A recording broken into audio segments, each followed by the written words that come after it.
Hello everybody, welcome to Illuminations with Tiina and Fi. I'm Fi. And I'm Tiina. And welcome to Nuggets as part of the Belief series. And so today we're going to share two nuggets because we're going to dive a bit deeper into those. So Tiina, would you like to start with your nugget first? Yeah, I'll go deep. I'll go deep. You go deep. I'll actually talk about this one, Bruce Lipton's The Biology of Belief. I mentioned in the first episode of this series about how our thoughts, our beliefs can or do, according to Mr. Lipton or Dr. Lipton, affect us on a cellular level, and our cells are listening. So there's an impact to our health. But I think what he also talks about, which is really important, he talks about how we have in our Western modern science very much thought about it's a dog-eat-dog world. Through studying cells, he has noticed that cells group together and work together and adapt together in order to survive and thrive. So he's actually challenging the whole concept of us fighting each other. We all need each other in order to survive. And that doesn't just mean humans need humans, but we need Mother Earth in order to survive. And he is bringing together the kind of biology and quantum physics.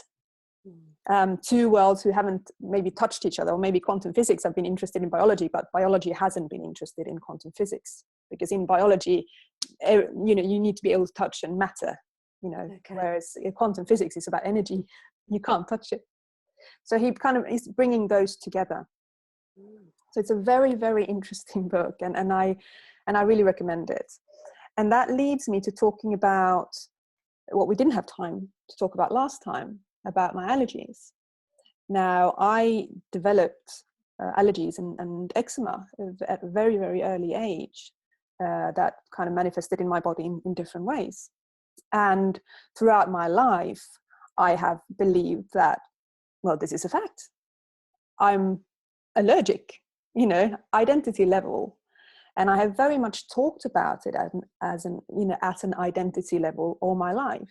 It is a part of me, and that will never change. The allergies, what I've been allergic to, might have changed. They've always evolved into being allergic to something else, right? In this last year, I have slowly started to allow myself to believe that it is actually not part of my identity. That actually it might be something that I can change. And something that I, at some point in my life, have chosen as a reality for myself, for one reason or another. So I allowed myself to start playing with it. Kind of go, let's see what happens. What can I do with this? Considering Bruce Lipton, considering people like Lisa Rankin, for example, who also kind of goes mind over medicine. And I have. So I'm on a journey right now. I have opened up myself to the possibility that actually I might be able to have a life without allergies. My family, together, we all want a dog. And the one thing that's keeping us away from having a dog is because of I am allergic to dogs. But I started working on it, and I do it through hypnosis. I listen to a tape every day about that. I have been hypnotized to see where this belief originated from, and how this belief actually, from the beginning, actually was there to help me with something. And it has led to communication for me, which those who have been watching for a long time know that with me, all roads lead to communication, or inability to communicate my wants and needs, and so forth. Yes. So watch this space. I'll keep you updated on how it's going. But it is a relief And almost like I can breathe more just by the thought of, actually, I'm not held prisoner anymore. You know, that it, you know, it has to be a truth for me. It doesn't have to be a truth, and that I'm willing to explore it. And just by doing that, it's just, you know, it's been wonderful. Anyway, that was quite a long nugget. That's a long nugget with a story attached to it. It's a brilliant nugget, and thank you for showing up with such authenticity, Tiina. I really appreciate that. Welcome. That's amazing. Thank you. So my nugget is our book, which for the first time on Illuminations, I am physically holding. And I know poor Tiina hasn't had it yet in her hands because she's in Sweden. But there you go. This is our book. It's out. So amazing. Anyway, let's not even go about the belief that went on when that arrived through the door. But so I'm going to use this because we obviously have beliefs as the second chapter in our book, because we know that knowing what you want is great, but actually it's the beliefs as well that get in the way of you achieving or having or obtaining that, or recognizing that you have it already. So the chapter 2 is all around beliefs. And we suggest a whole load of activities, strategies, actions that you can go through to start identifying limiting beliefs and then shifting them around so they become empowering beliefs. So I thought I would use a real life example because it's one I'm working with. So, and I alluded slightly to it last time. So this might be a cultural belief, I think it may be as well, that, you know, achievement is through hard work. Okay, and I'm adding drudgery. Okay, so achievement is through hard work and drudgery. Now, this slightly got challenged when I read the book, and we shared this, Living with Joy by Sanaya Roman. It kind of challenged that belief because it was like, well, what if you believed that everything could be experienced in joy? You know, even chaos and tragedy, there can be a state of joy about it, you know, and I thought, what is this all about? So I'm literally working through this. So one of the activities we said would be to do a brain dump. So for example, I'm going to start now to notice my internal dialogue for a start and see what's going on and what language I use externally around this. Now I'm then going to give myself some time to sit and put something like success or achievement in the middle, and I can't work out which is the one, but I will, because I'll hear the internal language. I'll play around and see what comes up. And then I literally take 10 minutes, time it, and I brainstorm all the thoughts I have in there that come out around success. Okay, everything that's in there. And I start to look at 10 minutes, turn timer off, have a 5-minute break, and then the brain dump is always you do another 5 minutes to get the deep subconscious stuff out, you know, which you alluded to last time. And it's fantastic brain dumps. They're really helpful.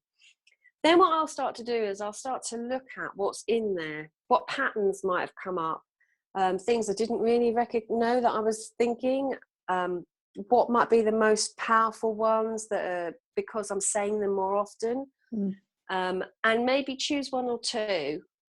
And then what I'll do is start to think, okay, if that is the limiting belief, what would be an empowering belief that would be an opposite to that?